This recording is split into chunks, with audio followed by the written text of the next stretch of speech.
जय राम जय जय राम श्री राम जय राम जय जय राम श्री राम जय राम जय जय राम श्री राम जय राम जय जय राम श्री राम जय राम जय जय राम श्री राम जय राम जय जय राम श्री राम जय राम जय जय राम श्री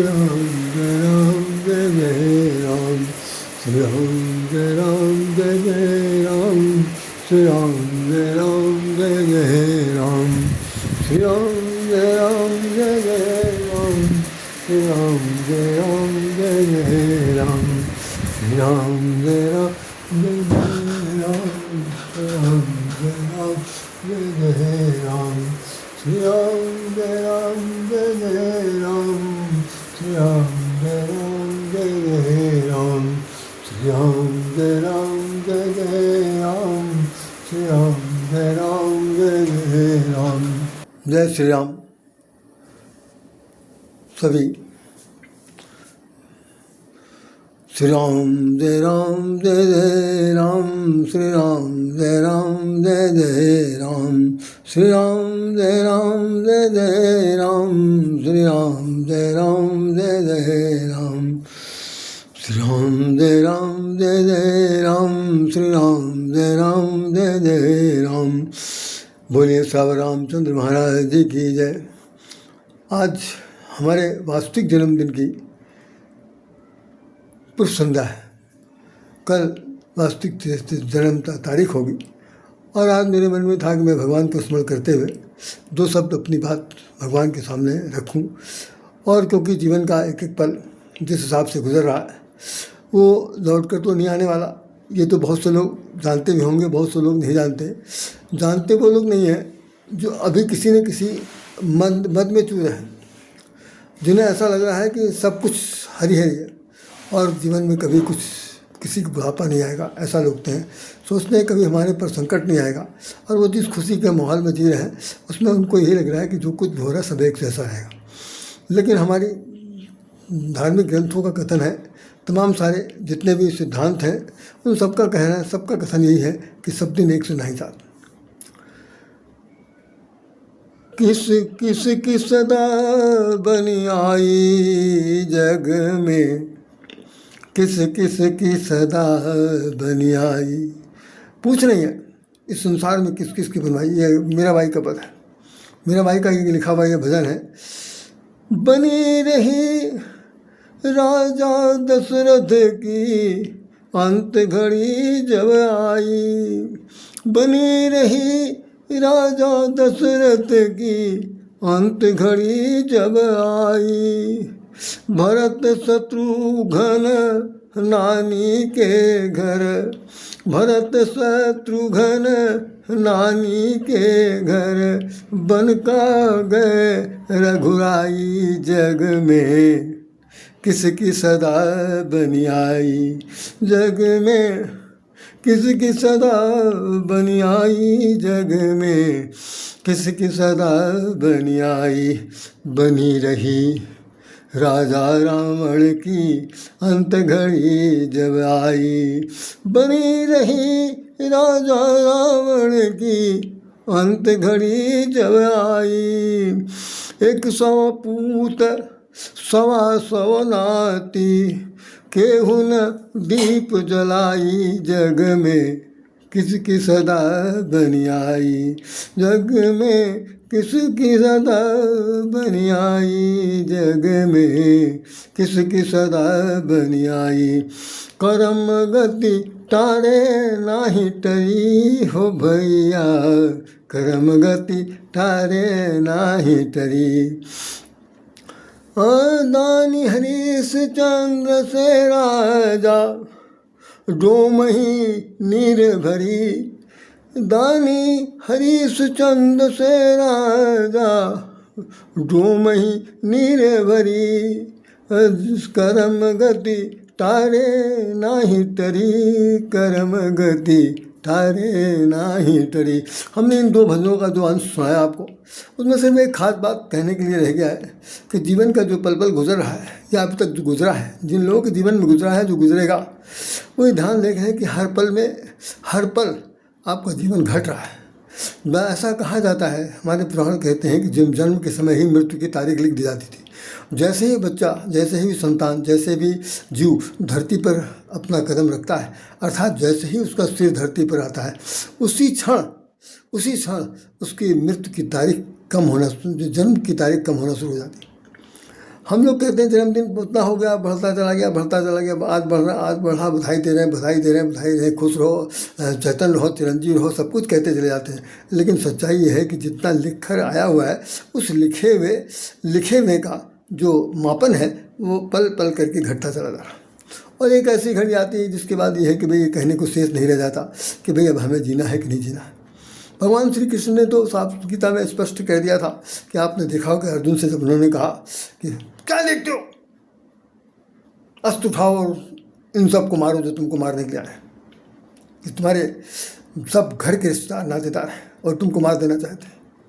और वो कह रहा है कि हम इनको नहीं मारेंगे, हम इनको नहीं मार सकते, हमको मार के हमें ऐसा राज मुझे नहीं चाहिए, हम भीख मांग लेंगे, सब कुछ कर लेंगे, लेकिन हम नहीं करेंगे।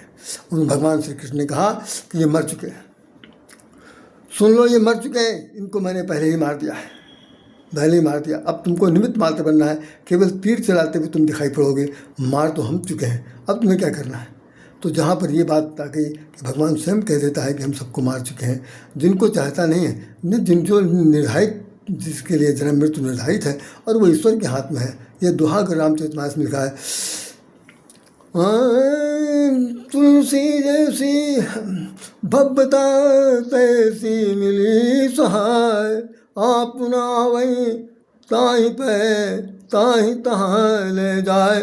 जैसे तुलसीदास जी कहते हैं कि जो भव्यता है, जो होने वाला है, वो ऐसा प्रबल है कि वो खुद नहीं आता और वहाँ पर आदमी चला जाता है।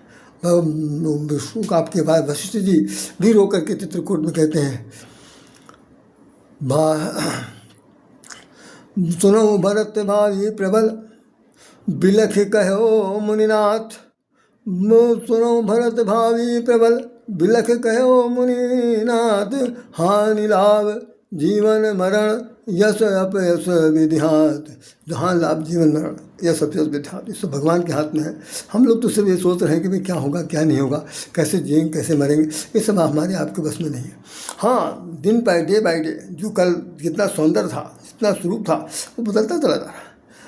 शरीर का गलन हो रहा है, शरीर का क्षरण हो रहा है, और जो काले बाल थे सफ़ेद हो गए, जो आंखें ठीक थे वो धस गई, जो गाल फूले थे पिचक गए हैं, जिनमें जो दांत गिर गए हैं, आँख से दिखाई नहीं पड़ रहा, कान से सुनाई नहीं पड़ रहा, शरीर की चाल खत्म हो गई है, हर तरह की व्यवस्था में अव्यवस्था की स्थिति आ गई, हम लोगों के अंदर झुंझलाहट हो गया है, विस्मृतियाँ आ गई हैं, तरह तरह की बातें हो रही। तो ये सब क्या है, ये सब लाइक रिटार्डेशन, धीरे धीरे घटोतरी हो रही, और घटोतरी होते होते एक समय ऐसा आएगा कि जब शरीर को वो जवाब दे देगा, जो इसके अंदर बैठा हुआ जवाब दे देगा कि अब हम भाई नहीं आपके साथ रह सकते हैं, और तुरंत कहेंगे तोताराम चल देंगे। उसमें एक भजन लिखा हुआ है, हमने लिखा था एक बार, जा दिन सुगना तन से चाहिए, जा दिन सुगना तन से जई है, जा दिन सुगना तन से जई है, जगत बंधु भौचक हुई तक हैं, जगत बंधु भौचक हुई तक हैं, शुभ बुगाय कुछ कहिए। सब लोग आपस में बातचीत करें, क्या हुआ भाई क्या हुआ, कल तक तो बात हुई थी, आज तो कहीं दिखाई नहीं पड़े, कहाँ चले गए। तो ऐसे कह करके सारा संसार एक दूसरे को पल भर में याद करेगा, और उसके जैसे ही उसका संस्कार खत्म होगा सब भूल जाएंगे।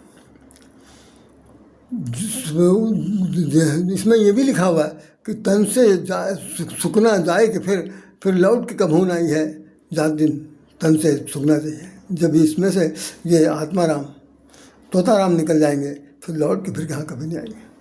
तो जब तक ये हैं बैठे हुए, तब तक राइशाम जैसे लोग, समझदार लोग, नासमझ लोग जो इस दिशा में आ गए हैं, जिनकी उम्र कुछ बढ़ चुकी है, वो अगर आप चाहते हैं कि सचमुच हमें अपने जीवन में उद्धार में कुछ कर देना चाहिए, तो वो कुछ करें, कुछ अपने आप को समझें, भगवान से जुड़ाव रखें, तभी कुछ हो सकता है। नहीं तो अन्यथा तो जो काल बीत रहा है बीता हुआ पल कभी आएगा नहीं, और जो प्रायश्चित देकर जाएगा उसका भोग भोगना ही पड़ेगा। तो हमने कहा कि मैं अपने तीसरेपन की जो आखिरी मंजिल है, कहना चाहिए मैं 74 वर्ष के पूर्व संध्या में आज बात कर रहा हूँ। कल मेरा 74 वर्ष पूरा हो जाएगा, फिर तीसरेपन का जो आखिरी सीढ़ी है 75वीं वो शुरू होगी। तो मैंने कहा आज इस वक्त भगवान से नाम से नमस्कार करते हुए उनसे प्रार्थना करें कि प्रभु अपने चरणों में मुझे ले लीजिए, अपने चरणों में लीजिए। तुम तजी और कौन पे जाऊं, बस इसी के साथ ख़त्म करूँगा। तुम तजी और कौन पे जाऊं, तुम तजी और कौन पे जाऊं, काके द्वार जाऊं सिरनाऊं, पर हथ कहाँ दिखाऊं। अरे मैं किसके दरवाजे चला जाऊं भगवान, किसके दरवाजे, किसके हाथ से बिक जाऊं। कौन ऐसा व्यक्ति है जो मुझे अपने पास शरण देगा आपके सिवा। को है दाता ऐसो समरथ, जाके दिए अघाऊं, अंतकाल तुमरे सुमिरन बिनु, अंतकाल तुमरे सुमिरन बिनु, अंतों का सुख पाऊं, तुम तजी और कौन पे जाऊं, तुम तजी और कौन पे जाऊं। सूरदास जी कह रहे हैं हम किसके दरवाजे चले जाएं। गोस्वामी जी ने भी एक बात बहुत अच्छी कह दी थी, और ये कह दिया था कि अवगुण मेरे चित्त न धरो। अब हे प्रभु, अब हमारे अवगुण कोई भी हैं तो उसको अपने चित्त में न धरिए, अपना स्वीकार कर लीजिए मैं आपका हूँ, आप हमारे हैं। राम जी हमारे हैं, हम राम जी के हैं, यही सबसे बड़ी बात होना चाहिए। जो सिया राम मैं सब जग जानी, करहूँ प्रणाम जोरी जुग पानी। राम भजन बिनु सुनहु खगेशा, कटहि जीवन केर कलेसा। इस संसार में राम के भजन के बिन जीवन का जो कलेश है वो कट नहीं सकता। तो राम का भजन करते रहें, जीवन जीते रहें। राय श्याम जैसे लोग जिएँ, जो युवा पीढ़ी के लोग हैं वो भी जिएँ। जो लोग अभी थोड़ी सी उस समझदारी के से अभी अपरिपक्व हैं, वो भी परिपक्वता लाने के लिए यदि उचित समझें तो इस कदम पर आगे बढ़ाएं, अन्यथा तो उनकी मर्जी, उनका काम होगा। तो मैंने आज आप लोगों के समक्ष अपनी कोई बात नहीं बताई, सिर्फ इतने कहना चाहा कि ये पूर्व संध्या है। ये हमको जिस तरह से माता जी के द्वारा सुनने को मिला था तो मैं कह रहा हूँ। और वैसे तो औपचारिक लेखा विधि के अनुसार जो तारीख थी वो निकल गई है, मतलब हम 2-3 महीना पहले ही हमारा अभिलेखों में नाम जन्मदिन का चढ़ गया था, तो अप्रैल हो गया था। लेकिन वास्तविकता यह है कि 25 जुलाई है। तो मैंने उस पूर्व संध्या में आप सब लोगों को नमस्कार किया। मैं इन्हीं शब्दों के साथ भगवान से सतकोट नमन करता हूँ, कृतज्ञता व्यक्त करता हूँ कि जब तक ये कम से कम बुद्धि ठीक रहे, बुद्धि ठीक रहनी चाहिए हमारी और आपकी। इसीलिए हम हनुमान जी से प्रार्थना करते हैं कि बल बुद्धि विद्या देव मोहि हरो कलेश विकार। बल दीजिए, बुद्धि दीजिए, विद्या दीजिए और विकार हरण करिए।